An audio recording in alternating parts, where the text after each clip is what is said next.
성령을 따라 행하십시오라는 제목으로 우리가 지금 몇 주에 걸쳐서 살펴보고 있습니다. 오늘 아침에 아이들과 같이 교회에 와서 제 둘째가 발목이 다쳤잖아요. 인대가 끊어졌는데 지난 몇 주 동안은 교회에 오면 자기가 알아서 2층으로 올라왔습니다. 그런데 오늘 아침에는 유엔 영문인지 잘 모르겠지만 저보고 자기를 안아서 2층으로 모셔달라는 겁니다. 한 50kg까지는 아니고 좀 나가는데 갑자기 들어서 안아서 올려주라는 거죠. 그래서 나는 지금 교회 차를 바르게 대야 되고 주차 공간이 좀 제한적이지 않습니까? 그래서 교회 차를 다시 대고 제 차도 다시 대야 되니까 알아서 올라가라 그러니까 저에게 한마디를 툭 던지더라고요. 주차가 중요해 아니면 내가 중요해 이렇게 물어보는 겁니다. 그래서 제가 이게 하나님께서 하시는 이야기구나 하는 생각이 들었습니다. 우리가 성령을 따라 행해야 됨에 대해서 나누면서 왜 행하여야 되는지에 대해서 말씀을 드렸죠. 그게 중요하다면 그렇게 하는 겁니다. 이해가 되십니까? 주차가 중요하면 주차를 먼저 하는 거고 딸내미가 중요하면 딸내미를 먼저 들어 올리는 거죠. 깃털처럼 가볍지만 그렇습니다. 그래서 우리 안에서 우선함의 문제라는 겁니다. 성령을 따라 행하여야 되는 삶이 내 안에서 우선적인 자리를 차지하고 있지 않으면 우리가 나누는 나름들은 말짱 꽝인 것입니다. 아무런 의미가 없는 거죠. 그게 중요하기 때문에 그렇다면 어떻게 해야지 성령을 따라 행할 수 있을까라는 이 질문을 가지고 우리가 접근을 하는데 그게 우리에게서 가장 중요한 가치와 목적이 되어 있지 않다면 그 다음에 일련의 나눔들은 어떻게 보면 그냥 지식일 수가 있습니다. 원하지도 않는데 그게 나에게 있어서 가장 중요한 위치에 있는 것도 아닌데 그렇다면 그냥 막연한 이념이 되고 그냥 죽은 지식이 될 수밖에 없습니다. 그래서 우리가 하나님 앞에서 성령을 따라 행하기 위한 그런 전제들에 대해서 말씀을 드렸지만 조금만 더 보충을 한다면 이런 부분입니다. 성령을 따라 행하기 원하는 사람 안에서는 먼저 헌신이 있어야 됩니다. 그렇습니다. 하나님께서 독생자 예수 그리스도를 나를 위해 보내셨습니다. 그를 죄로 정하사 인간의 모든 고통과 모든 죄와 아픔과 슬픔과 상처를 십자가에서 지시고 다 이루신 주님, 나를 위해 이 땅에 오신 주님, 그 사랑이 내 안에서 깊이 받아질 때 우리는 비로소 그 사랑에 어떻게 하려고 하는 겁니까? 보답하려고 하는 거죠. 아이가 성장의 감에 따라서 부모의 사랑과 부모의 은혜를 깨닫고 나면 어떻게 하려고 합니까? 효도하려고 합니다. 우리가 그리스도인으로서 하나님 앞에서 이런 부분들은 마찬가지인 겁니다. 나 같은 죄인이 정말 죽고 썩을 일밖에 하지 아니하고 이 땅을 사랑하고 이 세상을 향해서 군침을 흘리고 이 세상을 바라보며 하나님의 뜻과는 전혀 무관하게 살던 나에게 하나님의 은혜가 임해서 내가 하나님의 자녀가 되었다는 이 놀라운 신비가 우리 안에서 이루어졌다는 사실, 십자가의 그 대속의 은혜가 정말 나의 죄는 예수님께 전가가 되고 예수님의 의는 나에게 전가가 되었다는 이 놀라운 사실이 내 안에서 깊이 받아지면 그 다음 단계로 나아갈 수 있는 겁니다. 그렇다면 하나님께서 나를 사랑하셨으니 나도 이제는 하나님을 사랑하겠습니다. 그렇다면 하나님을 위해서 뭘 하겠습니까? 어떻게 해야 됩니까? 어떻게 하면 하나님을 기쁘게 해드릴 수가 있습니까? 자격 없는 나를 향하신 그 하나님의 사랑에 어떻게 하면 조금이라도 반응할 수 있습니까? 그게 우리가 일상 가운데서 생각하는 효의 문제이고 하나님 앞에서 하나님을 경외함의 문제인 것입니다. 그래서 하나님 앞에 성령을 따라 행하라는 것은 막연한 구호가 아니고 삶의 실제여야 되는 것입니다. 구체적인 목적인 겁니다. 그래서 우리가 물론 다 과정 가운데 있지만 성령을 따라 행해야 된다는 이 가치가 저와 여러분 안에 1번으로 가장 중요한 문제로 가장 중요한 목표로 자리 잡을 수 있기를 축복합니다. 여러분이 잘 아는 것처럼 우리 하나자매 남자친구가 가끔씩 오지 않습니까? 어디서 오는지 아십니까, 여러분? 멀리서 오십니다. 아주 멀리에서 옵니다. 왜 옵니까? 사랑 찾아 산만리가 아니겠습니까? 우선적인 가치가 거기 있으니 주일날에 집에서 쉬면 오죽이나 좋습니까? 당구도 치고 게임도 하고 자기가 원하는 걸 할 수 있지만 그러나 오는 데는 이유가 있죠. 그게 중요하기 때문에 그렇습니다. 여러분 일상을 살펴봐도 마찬가지일 겁니다. 늘 나에게 있어서 중요하다는 것을 우리는 먼저 합니다. 성경을 읽는 것보다가 핸드폰을 하는 게 더 중요하면 핸드폰을 할 것이고, 성경을 읽는 게 더 중요하면 말씀을 가까이 할 것이고, 그래서 우리 안에는 늘 이래 알지 못하는, 우리가 명확하게 인식하지 못하는 사이에 우리의 삶의 질서가 우선순위를 따라 나뉘더라는 겁니다. 하나님을 사랑하고 하나님의 성령을 따라 행하는 것이 저와 여러분 안에 우선적인 가치가 되면, 그렇다면 우리는 일상 가운데서 어떻게 라는 질문을 대면하게 되는 겁니다. 그게 우선적인 가치가 되어 있지 않으면 되면 좋고 안 되면 말고, 그러지 않으면 전혀 무관심하게 지내는 겁니다.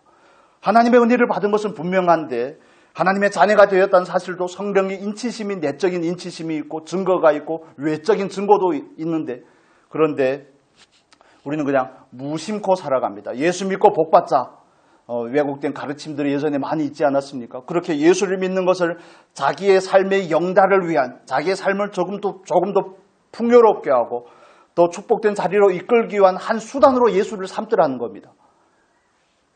그러나 복음의 진리는 그게 아닙니다. 예수가 너를 위해 희생하였으니 너도 예수를 위해서 희생하라는 것이죠. 그래서 본휘퍼라는 독일의 유명한 신학자죠.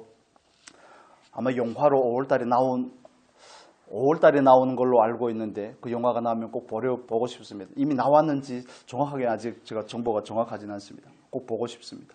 그래서 히틀러를 대적해서 그를 암살하려는 음모에 가담했다가 결국에는 형장이 이슬로 사라졌지만, 젊은 나이에 그렇게 사라졌지만, 그가 하는 얘기가 그런 겁니다. 하나님은 우리를 예수께로 불러서 우리로 하여금 죽으라 한다고, 우리를 죽기 위해서 우리를 부르셨다고 말씀을 하는 겁니다. 물론 성숙한 자의 입장에서 이해해야 될 문제이죠. 예수가 우리를 위해 죽었으니 이제는 우리가 예수를 위해 죽을 차례인 겁니다. 여러분 이해가 되십니까? 나라와 나라 사이에 전쟁이 일어나면 어떤 일들이 일어납니까? 그 나라가 주는 혜택과 은혜를 받은 것에 대해서 감사하는 사람은 바로 발벗고 전쟁터로 달려갈 것입니다. 그런 사람들은 무수히 많습니다. 그러나 그렇지 않으면, 우크라이나와 우리 러시아 전쟁할 때 보지 않았습니까? 많은 러시아 사람들이 몽골이나 중국으로 청년들이 강제 징집을 하니까 다 피해서 도망가는 거죠. 그들에게 있어서는 그 나라를 위한 싸움이 더 우선적인 가치가 아니었을 수 있습니다. 그 이유가 어떻게 되었든 간에 우크라이나에서도 마찬가지죠. 젊은이들이 해외로 도피를 하는 겁니다. 전쟁에 나가면 죽을 걸 알기 때문에 그런 것이죠. 그래서 저와 여러분의 삶 가운데서 똑같은 논리가 적용을 하더라는 겁니다. 그래서 우리 안에서 가장 우선적인 가치와 가장 중요한 목적이 무엇인지에 대한 그 분별이 먼저 있어야 되는 겁니다. 하나님 앞에서 성령을 따라 행하고자 하는 것, 하나님께서 나를 위해서 독생자를 죽이셨으니 나도 이제는 하나님을 위해 나를 죽여야 되겠구나. 그렇지 않습니까? 로마서 8장이 우리에게 말해주는 게 그게 아닙니까? 영으로서 육체를 죽이면 살리니라고 말씀을 합니다. 그래서 이제는 자기가 주인된 삶을 살지 말고 성령께서 인도하시는 대로, 성령께서 깨닫게 하시는 대로, 성령께서 빛비춰 알게 하시는 대로 성령을 따라서 행하라고 우리에게 성경 우리에게 요청하고 있는 겁니다. 여러분 안에서 무엇이 우선순위가 되어 있습니까? 그 우선순위를 향해서 나는 과연 헌신하고자 합니까? 과연 반응하고자 합니까? 대가를 치르려고 합니까? 이 문제에 대한 답이 정리가 되어야지 우리는 그 다음 단계로 나가는데 훨씬 수월해질 겁니다. 원하지도 않는데, 관심조차도 없는데, 그저 그런가 보다 하고 있는데 이 얘기가 자꾸 전해지는 것은 어떻게 보면 어떤 의미에서는 별로 크게 영향이 없을 겁니다. 별로 크게 영향을 미치지 못할 겁니다. 그래서 우리 안에서 우선적으로 점검해야 되는 부분들이 이런 부분들입니다. 하나님께서 나를 위해서 독생자를 주신 것처럼 나도 하나님을 위해 나를 드릴 수 있을까? 아브라함이 하나님을 경외하기 때문에 그의 독생자 아들 이삭을 드렸던 것과 마찬가지 개념인 것이죠. 그래서 우리 안에서 이 가치가 가장 중요한 가치가 되고, 이 가치를 향한 헌신이 우리에게서 비롯되어야 되는 겁니다. 그 헌신이 있을 때 우리는 비로소 헌신을 위한 대가를 지불할 준비들이 되어가는 것이죠. 그렇지 않으면 그냥 주일임에 와서 예배하고 주중에는 적당하게 신앙생활을 하고 기도도 조금 하고 말씀도 조금 읽고 그냥 적당하게 죄에 대한 경계를 가지고 살지, 별로 그렇게 삶에 대해서, 성령을 따라 사는 삶에 대해서 그렇게 경각심을 가지고 살지 않더라는 겁니다. 그렇게 삶을 좀 규모 있게 하고 마음의 옷깃을 여미고 늘 깨어있고 말씀에 반응하고자 하는 이런 삶들이 아니라 예배를 드리고 예배 자리를 떠나면 예배 자리에서는 어떻게 하든지 하나님의 은혜의 결과지만 조금 동의하는 것처럼 보이지만 삶으로 돌아가면 또 막상 도루묵이 되더라는 겁니다. 저의 삶에서도 그런 경우들을 봅니다. 그래서 우리가 하나님 앞에서 이 부분을 반드시 정리를 하면 좋겠습니다. 늘 스스로에게 질문을 해 주십시오. 만약에 우선순위가 되어 있지 않다면 하나님 정말 이 가치가 하나님의 이 요구가 내 안에서 우선순위가 될 수 있도록 은혜를 더하여 주시옵소서. 하나님 저의 가치관을 변화시켜 주시옵소서. 저에게도 내적인 변화가 필요합니다. 이 기도가 저와 여러분의 기도가 될 수 있기를 축원합니다. 이 기도가 있기를 정말 축복합니다. 정말 우리 안에 이게 깊이 받아지시면 좋겠습니다. 그래 이런 것들이 받아지면 하나님을 기쁘게 하고자 하는 이 마음들이 우리 안에 있으면 성령을 따라 행하는 삶, 진리를 따라 행하고자 하는 그런 마음들이 우리 안에 있으면 진리 아닌 것들이 내 안에 있을 때 괴로운 겁니다. 말씀과 부합되지 않는 것들이 내 안에 있으면 괴로운 겁니다. 그게 거듭난 사람의 징표가 아니겠습니까? 사랑을 알고 그 사랑을 깨달은 은혜를 받은 자의 징표가 이 안에서 나타나는 겁니다. 구약에는 많은 선지자들이 있죠. 그 중에서 눈물의 선지자라고 불리는 예레미야가 있습니다. 하나님께서 예레미야를 통해서 망해가는 이스라엘을 남유다를 향해서 말씀을 선포하죠. 바벨론에게 투항하라고, 바벨론에게 죽으리라고 우리식으로 표현을 하면 바벨론에게 엎드려서 그들에게 붙어야 된다고. 그런데 그들은 예레미야의 예언이 정당하지 않다고 생각을 하는 겁니다. 하나님께서 어떻게 자기 백성을 살피지 않으시겠냐는 이런 질문 안에서 전혀 동의할 수가 없습니다. 예레미야가 아무리 말해도 백성들이 전혀 회개할 기미조차 보이지 않고 오히려 예레미야를 핍박합니다. 때론 가두기도 하고 때론 무시하기도 하고. 그런데 예레미야는 그런 반응들이 돌아오면 어떻겠습니까? 다 사람이라니까요. 하나님의 계시를 받았지만 다 사람입니다. 좋은 피드백이 와야지 열정이 생기고 좋은 피드백이 와야지 더 좋은 것을 내어주려고 하지 않겠습니까? 헌신하려고 하지 않겠습니까? 그런데 피드백이 늘 부정적이면 그 마음에 있던 성령의 감동도 상쇄가 되는 겁니다. 소멸이 되는 거죠. 그래서 그가 마음을 정하죠. 하나님 저는 이제 나가 말하지 않겠습니다. 말하지 않겠습니다. 그런데 말하지 않으면 견딜 수 없는 그 마음이 또 예레미야 마음 가운데 있는 것이죠. 그래서 우리가 하나님 앞에서 이런 부분의 문제들에 대해서 정말 내 안에 말씀이 아닌 것들 때문에 나는 아무렇지도 않다면 이 부분에 있어서 우선순위가 제대로 잘 정해진 것이 아닐 수도 있다는 것을 염두에 두면 좋겠습니다. 다른 사람을 미워하는데 내 마음이 전혀 꺼리낌이 없다. 다른 사람을 시기하고 질투하는데 다른 사람을 용납하고 용서하기보다는 포용하기보다는 정죄하고 판단하는데 내 마음에 전혀 꺼리낌이 없다. 자기의 사경과 자기의 주장을 다른 사람에게 강요하는 데 있어서 전혀 마음에 부담이 없다. 이런 부분들이 있으면 생각을 해봐야 되는 겁니다. 그래서 그런 의미에서 우리가 옆에 분에게 이렇게 한번 고면을 해주면 좋겠습니다. 생각하며 삽시다.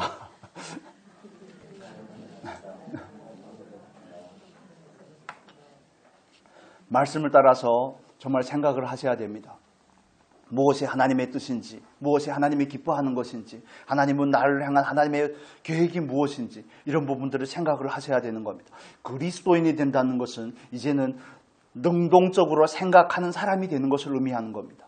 우리가 예수를 믿기 전에야 공중의 권세 잡은 자에게 사로잡힌 삶이 아닙니까?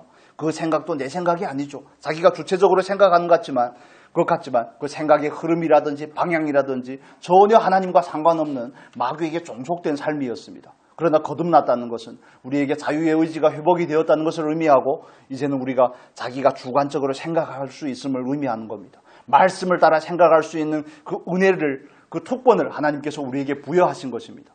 그래서 우리는 끊임없이 생각을 해야 되는 것입니다. 어떤 것이 기림이 되는지, 어떤 것이 기쁨이 되는지, 어떤 것이 하나님의 마음을 시원하게 해드리는 것인지 이런 부분들에 대해서 생각을 하셔야 되는 것입니다. 그래서 방금 말씀을 드렸던 것처럼 우리 안에서 그 부분이 과연 1순위가 되어 있는지 가끔씩 순위가 바뀔 때가 있습니다. 말씀의 권면을 받으면 2순위에 있던 것이 1순위로 올라올 수 있지만 그러나 우리가 세상을 접하고 세상의 것들이 자꾸 우리 안에 들어오면 그게 또 2순위로 물러나고 하는 이런 싸움이 그리스도인의 삶 가운데서 일어나는 구체적인 싸움들입니다. 지난주에 말씀을 드렸듯이 한 인격 안에 두 가지의 소원이 있다고 말씀을 드렸죠. 그래서 우리가 늘 생각함으로 인해서 내 안에 있는 이 영적인 소원, 성령께서 우리에게 주는 그런 감동들의 불씨를 살려야 되는 겁니다. 그걸 자꾸 살려야지 우리가 성령을 따라 사는 삶이 조금씩 더 쉬워집니다. 그러지 않은데 그냥 그러지 않고 반대의 것을 육체가 좋아하는 것을 따라서 행하다 보면 내 안에서 성령님을 설 자리를 잃어버리게 되는 겁니다. 예수님은 라오디게아 교회처럼 문전박대하는 그런 상황이 되는 겁니다. 우리 안에서 일어나는 일도 마찬가지더라는 겁니다. 그래서 우리가 하나님 앞에서 정말 성령을 따라 행하기 위해서 나는 성령의 소욕을 늘 들어줘야 되겠구나. 지난주에 우리가 2주 전에 나누지 않았습니까? 성령의 편을 늘 들어줘야 되겠구나. 이 자리에서 여러분과 말씀을 나누면서 제가 해야 되는 일은 하나님의 편을 드는 겁니다. 여러분의 눈치를 보지 않고, 물론 말을 잘해야 되겠지만, 말을 지혜롭게 해야 되겠지만, 그런 부분들이 물론 있습니다. 디테일한 부분들이 있지만, 그렇지만 설교자는 하나님의 편에 서서 하나님을 편드는 것이지 사람을 편드는 것이 아닙니다. 성령의 편을 드는 것이지 육체의 편을 드는 것이 아닙니다. 정말 영적인 소원을, 영적인 추구를 가지려고 부추기는 것이지 세상을 바라보고 세상의 욕망과 세상을 향한 그 갈망을 부추기는 것이 아닙니다. 혼적인 고향을 일으키는 것이 설교의 자리가 아니더라는 겁니다. 그래서 여러분이 원하지 않을 수 있고 여러분께서 들으시기 불편할 수도 있지만 그렇지만 해야 될 얘기를 해야 되는 겁니다.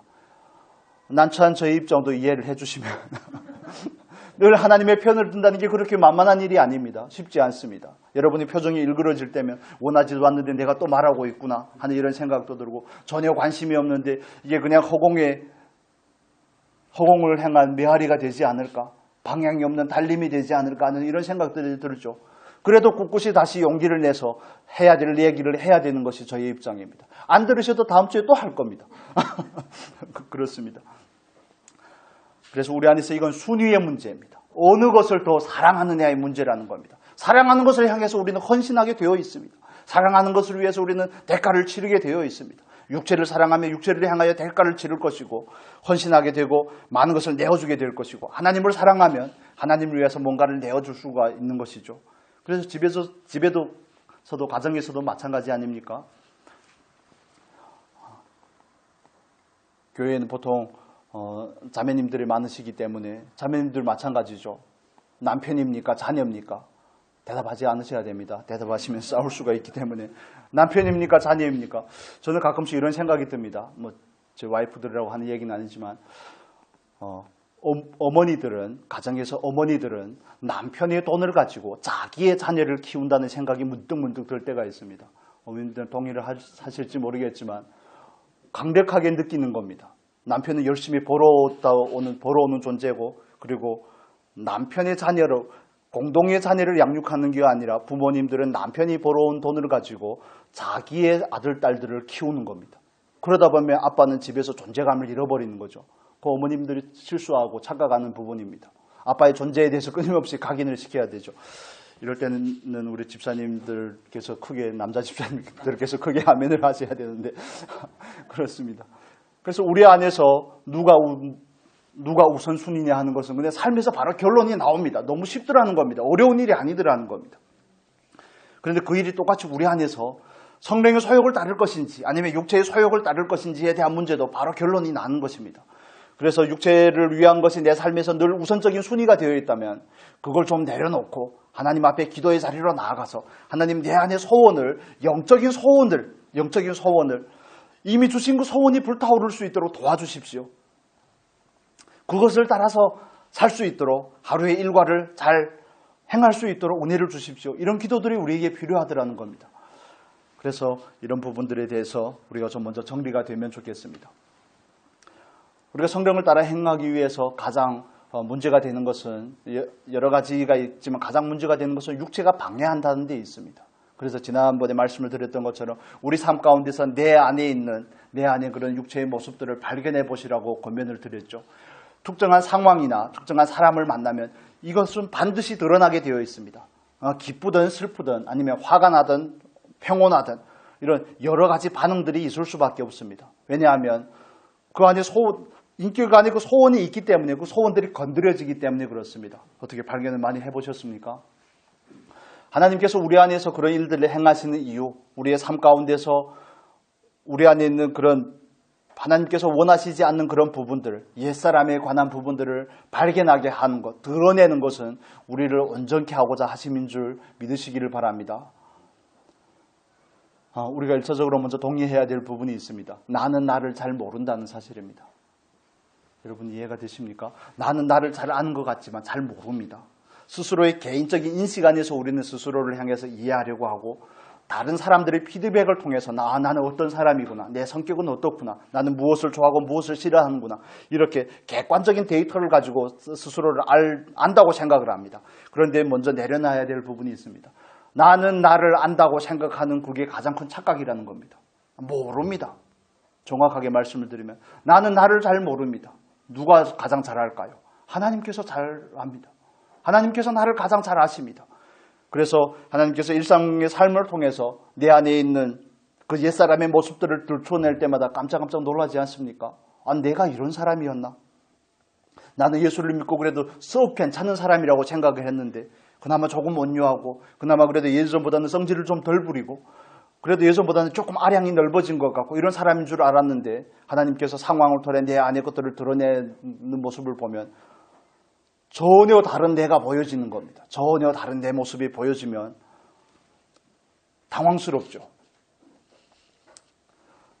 많이 당황스럽더라고요, 저는. 내가 이런 사람이었나? 그래서 그런 당황스러움 넘어서 오는 감정들이 있습니다. 외면하고 싶습니다. 도망가고 싶습니다. 쥐구멍이라도 들어가고 싶습니다. 때론 그게 사람들 앞에서 드러난 모습이면 얼마나 미안한 일입니까? 얼마나 부끄러운 일입니까? 말이 그래도 신학생인데, 예를 들면 신학생인데 하나님을 섬기겠다는 사람에게 그런 수치들이 노골적으로 드러난다면 사람 앞에서는 부끄러운 일들이죠. 그래서 그 환경을 외면하고 싶고 사람 앞에서 떠나가고 싶고 모른 척하고 싶습니다. 그냥 아닌 척하고 싶고 다음부터는 어떻게 합니까? 그 포장을 더 견고하게 하는 겁니다. 그래서 스스로의 모습에 우리는 속고 살 때가 너무 많습니다. 포장이 얼마나 익숙합니까? 유교 문화라는 전통이 우리에게 가져온 그 문화들이 포장하는 데 너무 익숙합니다. 내 안이 어떻게 되었던지 보이지 않으니까 겉모습이라도 좀 교회에 올 때 슬퍼도 좀 기쁜 척하고 예를 들면 이런 모습으로 우리는 포장하는 데 너무 익숙하더라는 겁니다. 그래서 하나님 앞에 나와서도 그 포장한 겹겹이 포장된 그 포장지를 벗기지 못하는 겁니다. 그래서 내 안에 진정한 나를 만나지 못하기 때문에 하나님께서 우리를 도와주셔서 그 포장지를 벗기는 일들을 하는 겁니다. 여러분 얼마나 놀라운 은혜인지 깨달으시면 좋겠습니다. 여러분 건강검진을 하지 않습니까? 건강검진을 받을 때 위내시경을 하고 장내시경을 하는 이유가 뭡니까? 내 속에 뭐가 들어있는지를 잘 모르기 때문에 알고자 마취를 하고 그런 과학적인 힘을 빌리는 게 아니겠습니까? 저는 한번 마취를 하지 않고 그냥 멀쩡한 상태에서 위내시경을 하다가 하나님을 만나는 줄 알았습니다. 너무 힘들어서. 그래서 내 안의 것들이 뭔지 잘 모르기 때문에 하나님께서 우리를 도와주시는 겁니다. 도와주셔서 안에 어떤 문제가 있는지, 장에는 어떤 용종이 자라고 있는지, 위안에는 어떤 염증이 있는지, 어떤 부분들이 문제가 생겼는지를 알게 하는 겁니다. 우리의 포장지를 벗겨주는 거 하나님을 찬양하셔야 되는 겁니다. 성경에 많은 구체적인 예들이 있지 않습니까?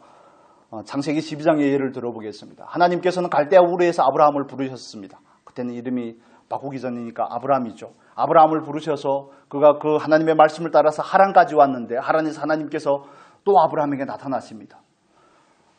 내 본토 친척집을 버리고 내가 너에게 지시할 땅으로, 지시한 땅도 아니고 지시할 땅으로 막연한 것을 가지고 나가는 겁니다. 믿음으로. 하나님이 주신 믿음으로 가능했죠. 그런데 막상 가나안 땅에 와보니까 어떻습니까? 원주민들이 살고 있습니다. 원주민들은 기골이 장대합니다. 원주민들을 아브라함 혼자서 그 가족 일가가 한 가족이 감당하기에는 너무 버거운 것이죠. 그런데 원주민만 있습니까? 큰 흉년이 임하게 됩니다. 그래서 아브라함의 선택이 어떻게 됩니까? 그는 바로 애굽으로 내려갑니다. 예를 들면 이런 상황인 것입니다. 하나님의 말씀을 따라 온 땅이 아닙니까? 하나님의 말씀을 따라 가나안에 왔는데 아브라함 안에 있는 것들이 그 믿음의 부재, 믿음의 연약함, 믿음이 없음이 발견되는 이유가 두 가지가 있죠. 외적인 환경이라는 겁니다. 그때는 어떤 환경입니까? 원주민이라는 그 환경이죠. 그리고 큰 기근이라는 환경이죠. 그래서 그 상황에서 아브라함은 바르게 분별하지는 못했지만 그 상황을 통해서 하나님께서 아브라함에게 드러내고자 하는 것은 어떤 부분들입니까? 아브라함이 하나님을 바라보며 살지 않으면 살 수 없다는 것을 말씀해 주고자 하는 것입니다. 또 여러 가지가 있겠지만 아브라함의 안에 믿음이 없음을, 본토 친척집을 떠나올 믿음은 있었지만 기근이 있는 땅에서, 원주민이 있는 땅에서 하나님의 약속을 붙잡고 살아갈 수 있는 믿음은 없더라는 겁니다. 아브라함에게. 그걸 드러내시고자 하는 겁니다. 하나님께서 우리 안에서 하는 일들이 그런 겁니다. 특정한 환경을 만나면 우리 안에는 여러 가지 반응들이 있습니다. 여러 가지 반응들이 있습니다.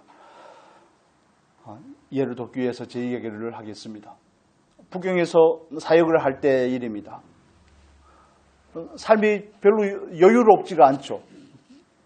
사역은 분주한데 삶은 그렇게 여유롭지 않고 아이들은 점점 성장해 가고 유치원을 보낼 상황도 못 되고, 그런데 그런 부분들이 제 안에 이렇게 깊이 감추어진 것을 잘 몰랐습니다. 그래도 겉으로는 내뱉지 않았으니까요. 원망하고 불평하고 이런 기도도 해본 적이 없고 별로 투덜거리지 않았기 때문에 그래 괜찮은 줄 알았습니다. 저는 괜찮은 줄 알았는데 한 번은 운전을 하고 말씀을 나누러 가는 도중에, 중국에서 운전이 조금 험합니다.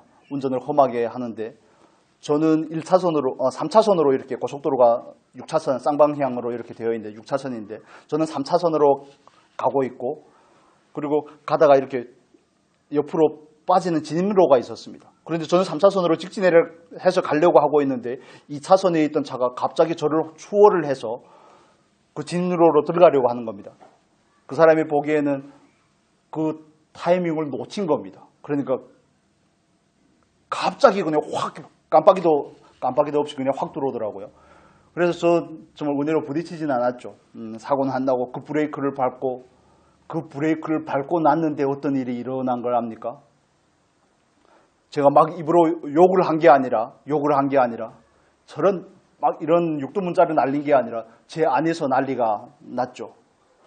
바로 그냥 하나님을 향해서 그 사람을 그냥 패스하고 하나님을 향해서, 하나님 왜 저를 여기에 보내셔가지고, 그러니까 그 단순한 한 사건인데 삶이 넉넉하지 않은 것, 사역이 크게 확장되지 않는 것, 제 안에 있었던 그런 욕망들에 대한 부분들이 막 드러나는 겁니다. 그 단편적인 사건을 통해서 막 드러나면서 다른 데로 좀 보내시지. 간다고 할 때는 언제고, 가라고 하니까 동의해서 아멘해서 갈 때는 언제고.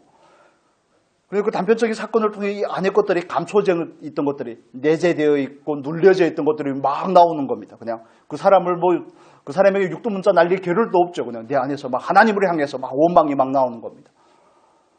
왜 뭐 운전을 졌다고 한도 이런 얘기가 아니라 그냥 하나님 왜 저를 여기로 보내셨는데, 왜 여기로 보내셔서 이렇게 삶도 어렵게 하고 사역도 그렇게 단속도 있고 아이들의 문제도 책임을 져야 될 거고 많은 것들이 한꺼번에 그냥 막 터져 올라오는 겁니다. 너무 많이 놀랐습니다. 저는 그래도 감사한 줄 알았거든요. 저는 그래도 그 정도는 아닌 줄 알았어요. 근데 이 안의 것들이 그냥 막 용솟음쳐 올라오는데 걷잡을 수가 없는 겁니다. 그래서 길가에다 차를 대고 한참 거기서 다시 생각을 하기 시작했죠. 이 안의 것들을 좀 정리를 해야 되겠더라고요. 더 이상 운전을 할 수가 없어서 정리를 해야, 전 그래도 나름대로 헌신했다고 생각을 하고 하나님께서 원하시는 대로 하려고 한다고 생각을 하고 있고, 그래도 안에 욕망만큼은 아니지만 사역도 욕망적인 부분들이 엄청 많습니다. 하나님을 위해 다 한다고 해서 다 하나님을 위한 것들이 아니더라는 것이죠. 그래서 정말 제가 원하는 만큼 일어나지 않는 그런 부분들에 대해서 감추고 있던 부분들을 드러내시는 것을 보고 정말 많이 놀랐습니다. 아닌 척 했는데, 아닌 줄 알았는데 드러내니까 비로소 알았죠. 왜 이 작은 사건이 이 많은 것들을 낚시를 하는 것 같습니다. 줄낚시가 줄줄줄줄 올라오는 것처럼 그죠? 아닐 것들이 그냥 줄줄줄줄 올라오는 겁니다. 그래서 하나님 앞에서 다시 정리를 했죠. 누가 보냈으며, 누가 동의해서 왔으며, 하나님은 왜 보내셨으며, 사역의 근무를 위해서 보낸 것이 아니라, 호의 호식을 위해서 보낸 것이 아니라, 아이들의 유치원을 보내고 좋은 성장의 환경을 위해서 보낸 것이 아니라 하나님의 목적이 있어서 보냈다는 사실, 그런 것부터 다시 안에서 정리를 하기 시작했습니다. 그게 그렇게 쉽게 정리가 되겠습니까? 단분간에. 그것 가지고 또 싸우는 시간들이 다시 생기게 되죠. 그렇죠. 저희 단편적인 예를 여러분에게 드렸지만 여러분 안에도 그런 일들이 일어날 겁니다. 어떤 환경이나 어떤 사람을 통해서 만났을 때 다른 사람이 자기의 장점을 가지고 나의 약점을 좀 비하한다든지, 이 세상은 원래 약육강식의 세상입니다. 세상의 논리가 그렇기 때문에. 그래서 은근한 디스들이 있습니다. 웃으면서 디스를 하고 괜히 무시하고 이런 것들이 너무 자연스럽게 되어 있죠. 그래서 다른 사람들이 나를 향해서 좀 비하한다든지 무시한다든지 할 때 내 안의 반응들을 살펴보라는 겁니다. 단순하게 내 안에서의 그런 반응들인지, 아니면 왜 나에게는 그 사람보다 우월한 조건들이 없는지를 향한 반응들인지. 그러나 결론적인 것은 똑같습니다. 언제나 우리들의 원망과 우리들의 불평은 전부 다 하나님을 향한 겁니다. 사람을 향한 것도 아니고 환경을 향한 것도 아니고 다 하나님을 향한 것입니다. 출애굽기 16장 8절 우리가 여러 번 찾아봤으니까 잘 아시겠지만 우리 한번 찾아봅시다. 출애굽기 16장 8절.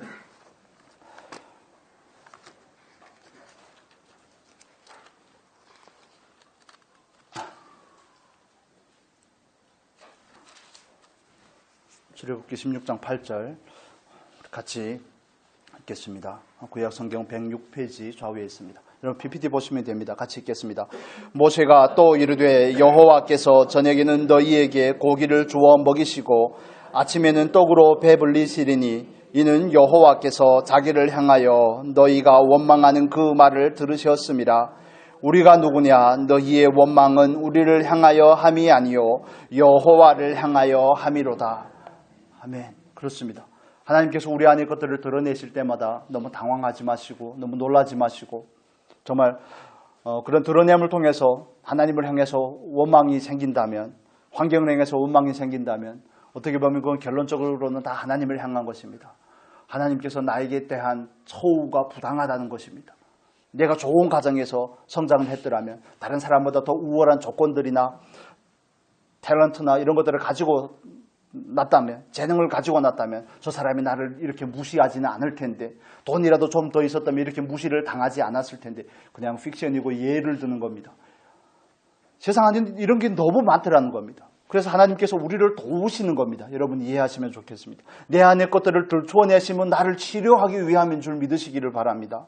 여러분 아이들이 말을 잘 안 듣고 순종하지 않으면 부모 감정이 어떻습니까? 아이들이 어리면 어릴수록 화딱지가 나죠. 화가 납니다. 왜 화가 납니까? 내가 낳아주고 먹여주고 입혀주고 하는데 내 말을 안 들어하는 이런 주권적인 통치가 시작이 되기 시작합니다. 그를 다스리려고 하고 지배하려고 하고 군림하려고 하는 그런 마음들이 우리 안에 있죠. 아이가 말을 듣지 않아서 화가 나는 겁니까? 내 안에 화가 있어서 화가 나는 겁니까? 대답은 하지 않으셔도 됩니다. 나의 성질머리가 원래 그렇게 생겨 먹은 겁니다, 여러분. 내 안에는 그런 환경에서 화를 낼 수 있는 그런 조건들이 내 안에 있기 때문에 자연스럽게 나오는 겁니다. 다른 사람이 나를 도와주지 않는데 내가 왜 화가 납니까? 나는 얼마나 다른 사람을 도와줘 봤다고? 그렇지 않습니까? 다른 사람들은 나에게 관심을 가지지 않는 것 때문에 나는 왜 원망하고 불평합니까? 나는 그 누구에게 어떤 관심을 가져봤는데요. 수많은 질문들이 우리 안의 것들을 드러내기 위해서 하나님은 오늘도 열심을 내고 계십니다. 그런데 우리는 그걸 외면합니다. 못 본 척합니다. 아닌 척합니다. 그래서 정말 여러분에게 하나님께서 믿음의 용기를 허락하시기를 축복합니다. 정말 그 드러내는 그 실상에 대해서 하나님 맞습니다. 이게 내 모습입니다 하고 인정할 수 있는 은혜가 있었으면 좋겠습니다. 하나님께서 드러내시면 사랑의 표현이군요. 드러내지 않으셨다면 이대로 살 뻔했습니다. 하나님. 그래도 그리스도인으로서 이렇게 살면 안 되는데 드러내지 않으셨다면 있는 줄도 모르고 살았을 겁니다. 하나님. 은혜를 주십시오. 우리 안에서 암세포가 많이 확장이 되면 유독 둔한 장기들이 있지 않습니까? 특정한 장기들에서 암세포가 확장이 되고 나면 어떤 장기들은 전혀 감각이 없습니다. 뭐 간이라든지 위장이라든지. 저희 아버지도 위암으로 돌아가셨는데 위에서 감각이 좀 있기 시작해서 병원에 가는데 벌써 말기였습니다. 이렇듯이 그 안에 우리 안에 있는 옛사람의 모습들, 그런 본성적인 모습들, 타락한 죄의 모습들이 똑같더라는 겁니다. 그걸 버리지 않으면 우리는 생명으로 나아갈 수가 없습니다. 그걸 버리지 않으면 우리는 성령을 따라 행할 수가 없습니다. 나를 버리게 하게끔 위해서, 나를 치유하기 위해서 하나님께서 내 안의 모습들을 들춰낸다는 사실을 이해하시면 좋겠습니다. 왜 부모를 향해서 원망을 합니까? 왜 부모를 향해서 그렇게 함부로 합니까? 여러분 자녀로서 저도 물론 같은 입장이지만 평생을 살아가면서 제일 많이 화를 내는 대상이 누군지 압니까? 엄마랍니다. 엄마. 당연히 1순위는 엄마입니다. 엄마를 향해서 제일 함부로 한답니다. 엄마가 제일 잘해주는데 엄마를 향해서 제일 함부로 한답니다. 그래서 폭삭 속았수다 한번 보십시오. 한번 보십시오. 정말 강추드립니다. 인생의 희로애락을 보여줍니다. 그 부모의 마음이 어떤 것인지, 그 안에서 자라가면서 자녀는 어떻게 바뀌고 있는지, 정말 어느 작가가 썼는지 잘 모르겠는데 정말 애환이 많은 이 인생을 잘 그려낸 드라마라고 생각을 합니다. 하나님께서 우리 안에서 우리를 드러내시는 것, 우리를 온전케 하시고 우리를 치유하기 위함인 줄 여러분 믿으시기를 바랍니다. 그 환경이 아니면 내가 드러나지 않습니다. 아브라함이 기근을 만나지 않고 원주민을 만나지 않으면 자기가 그래도 썩 믿음이 괜찮은 사람인 줄 알았을 겁니다. 왜 그렇습니까? 자기는 포기하고 떠나온 게 있기 때문에 그렇습니다. 승전가를 울리면서 돌아오는 것, 다윗을 향한 그 여인들의 노래소리를 사울이 듣지 않았더라면 사울 안에 있는 그 시기가 질투가 발견이 되지 않을 겁니다. 그 특정한 환경이, 특정한 사람들의 그 말이, 특정한 사람들을 통해서 우리 안에 것들이 발견이 되는 겁니다. 여러분 이해가 되십니까? 그 여인들의 노래소리를 사울이 들었기 때문에 사울 안에 그 시기와 질투가 드러나는 겁니다. 왜냐하면 우리 안에 옛사람은 감추어져 있습니다. 잘 드러나지 않습니다. 물론 습관적으로 잘 드러나는 것들이 있죠. 그렇지만 어떤 부분의 것들은 전혀 드러나지 않고 있습니다. 그래서 우리가 주목해야 되는 것은 내 안에서 일어나고 있는 일들입니다. 하나님께서 내 안에서 하시는 그런 일들입니다. 야곱이 라반을 만나지 않았더라면 정말 뛰는 놈 위에 나는 놈이 있구나 이런 거 몰랐을 겁니다. 자기 삼촌 라반에게 속아서 20년 동안 종살이를 한 그 생각을 하면 그 인고의 세월 때문에 그는 생각을 했을 겁니다. 형이 나에게 속았을 때 이런 느낌이었겠구나. 아버지가 나에게 속았을 때 이런 느낌이었겠구나. 자녀를 키우다 보면 자녀가 말을 듣지 않는 자녀를 보면서 내가 사춘기 때 부모 데모까지는 아니고 부모 말씀을 듣지 않았을 때 부모 심정이 이랬겠구나. 다시 물릴 수도 없고 AS도 잘 안 되는데 정말 때로 AS 받고 싶은 생각이 있지 않습니까? 다시 반품시키고 싶은 생각들이 있죠. 그게 부모 마음인데 아닌 척해도 다 합니다. 아닌 척해도 다 합니다. 이건 더 이상 물릴 수도 없고 평생 가야 되는 그 관계인데 정말 고래심줄처럼 찌르긴 그 인연인데 어떻게 합니까? 물릴 수 없다면 감당을 해야죠. 그래서 하나님께서 우리를 드러내실 때 그런 부분들을 직면해서 서실 수 있는 용기가 있기를 바랍니다. 하나님 맞습니다. 저는 저를 잘 몰랐는데 하나님께서 드러내 주시니 감사합니다. 드러내신 하나님은 저를 치유하기를 원하시고 저를 회복하기를 원하시고 저를 사랑하기 때문인 줄로 믿습니다. 하나님 오십시오. 저에게 메스를 대십시오. 마취나 하시고 저에게 메스를 대십시오. 하나님 잘라내야 될 부분들은 잘라내시고 치유해야 될 부분들은 치유하시고 꿰매야 될 부분들을 꿰매시고 하나님 저를 온전케 하십시오. 하늘에 계신 아버지의 온전하심과 같이 저도 온전케 하십시오. 예수 그리스도의 장성한 분량에 이르기까지 내 안에서 그리스도의 형상이 온전해지기까지 내가 하나님의 성품에 참여하는 자가 되기까지 하나님 온전하게 해주십시오. 오십시오 하나님. 저를 잘 모르지만 하나님께서 드러내신 그 사실 앞에 제가 아멘하기를 원합니다. 하나님 저를 도와주십시오. 믿음이 없습니다.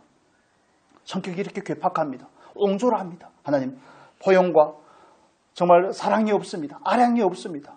내 안에는 여유가 없습니다. 평안이 없습니다. 하나님 저를 도와주십시오. 저로 하여금 예수를 닮는 자가 될 수 있도록 도와주십시오. 발견이 되면 우리는 하나님 앞에 즉각적인 이런 고백들을 드리면서 나아가야 되는 겁니다. 왜 그랬냐고 제가 차 사고 날 뻔해서 했던 그런 식으로 반응하지 말고 하나님을 향해서 하나님 감사하다고 고백하실 수 있기를 바랍니다. 그 감사 위에 하나님께서 더 놀라운 일들을 하실 줄로 믿습니다. 이건 아직 시작인데 끝내야 되겠습니다. 여러분 정말 나를 아는 게 얼마나 놀라운 일인지 모릅니다. 나는 나를 잘 모릅니다. 하나님은 그렇기 때문에 상황 가운데서 우리 안에 있는 것들을 들추어냅니다. 우리의 눈이 어두워져 있습니다. 에베소서의 말씀을 따르면 우리의 눈이 어두워져 있습니다. 세상의 그 미혹의 영이 고린도후서 4장에는 이렇게 말합니다. 미혹의 영이 우리의 마음의 눈을 어둡게 했다고 말합니다. 그래서 우리는 스스로에 대해서 잘 모릅니다. 더군다나 하나님에 대해서는 더욱 모르죠. 하나님에 대해서 모르기 때문에 예수가 구주인 줄도 모르고 사는 겁니다. 이 세상 자기가 주인인 줄 알고 사는 겁니다. 자기가 죄 있는 줄 모르는 겁니다. 그래서 정말 하나님 앞에서 내 모습이 온전히 발견이 되는 것이 놀라운 은혜이요 축복인 줄로 믿습니다. 그래서 나를 바르게 알게끔 하기 위해서 내 안에 있는 것들을 들추어내기 위해서 하나님께서 놀라운 일들을 하시는데 그럴 때마다 감사하실 수 있기를 바랍니다. 그럴 때마다 정말 하나님 앞에 엎드려서 오히려 은혜의 고백을 드릴 수 있기를 바랍니다. 그래야지 우리의 삶은 조금 더 하나님께서 원하시는 방향으로 나아가게 될 것입니다. 말씀을 정리해 보도록 하겠습니다. 여러분, 우리는 사랑하는 것을 위해서 뭔가를 헌신을 하고 대가를 치릅니다. 여러분 안에서 우선순위는 뭐가 되어 있는지 살펴보면 좋겠습니다. 우선순위가 바르게 되어 있지 않으면 그걸 위해서 하나님 앞에 간구의 자리로 나아가십시오. 내 마음대로 사는 것이 그리스도인의 삶이 아니라 하나님을 따라서 사는 삶, 성령을 따라 사는 삶이 내 삶의 목적이 되게 해주십시오. 하나님, 각자의 분량 안에서입니다. 하나님 저를 도와주셔서 우선순위가 바르게 정렬이 될 수 있도록 도와주십시오. 그리고 삶 가운데서 하나님께서 내 안에 있는 것들을 들추어내실 때 하나님 외면하지 않게 하시고 무관심으로 일관하지 않게 하시고 정말 믿음으로 담담하게 맞설 수 있는 용기를 주십시오. 때론 내 안에 있는 모습들이 드러나면 너무 당황스러울 때가 많습니다. 그렇지만 또 하나님을 향한 믿음은 이런 부분들입니다. 하나님께서는 늘 우리가 감당할 수 있는 것만큼 열어주시더라는 겁니다. 한꺼번에 다 들춰내지 않더라는 겁니다. 그 하나님을 믿으시고 하나님 앞에서 하나님께서 발견케 하셨다면 오히려 감사로 나아갈 수 있는 저와 여러분이 되실 수 있기를 바랍니다. 그래야지 우리 육체의 부분들이 조금씩 정리되기 시작합니다. 그렇게 발견이 되어야지, 다음 주에 한 번 더 나누겠지만 어떻게 발견이 되어야지 버리든지 감싸고 계속 있든지 그대로 살든지 할 거 아닙니까? 그런 부분들의 문제를 다음 주에 또 더 나누도록 하겠습니다. 여러분, 안에서 일어나는 일들에 주목을 해주시면 좋겠습니다. 겉모습에 속으시면 안 됩니다. 스스로 포장한 모습에 속으시면 안 됩니다. 우리 같이 기도하면 좋겠습니다.